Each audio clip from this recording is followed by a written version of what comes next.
Her med container stående i sådan en L-form ud af, der kommer vi til at have en stor discoscene, som spiller ind i den her lille lund, hvor bryggeren han står og kigger på folk.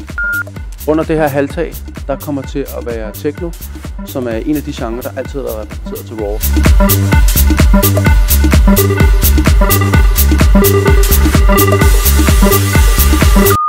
Herinde kommer vi til at have TS scene. TS er en dejlig lille klub i Indre København, som den aften, eller på Raw aften, flytter herud. Og de står for det der meget dybe, hyggelige, hvad kan man sige, lidt organiske univers. Kommer vi til at have en kæmpe bass-scene herover, og vi mener bass rigtig seriøst i år.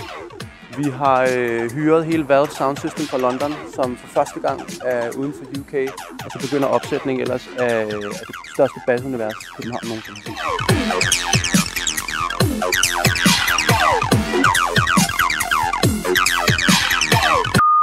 Det bliver selvfølgelig ryddet for biler, og så kommer vi til at lave en masse store portalstrukturer hele vejen ned, som kommer til at fungere som sådan nogle buer, man går igennem for at komme ned til den næste del af Raw. Det her, det er rummet, hvor vores store house-scene bliver. Det er her, Roger Sanchez kommer til at spille. Det her Audiofly, Noir og alle de andre fløjet over for at give jer den vilde oplevelse.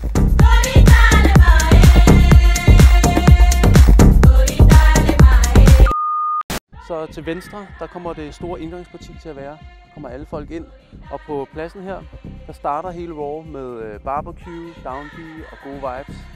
Og det ender så med, at det midt på aftenen bliver til en rigtig festscene, hvor der bliver knald på, og slutter af med en tribute til Kjeld Tolstrup, en af de DJ's, som har spillet allerflest gange til Raw, og som har været med til at lukke morgenscenen rigtig mange gange.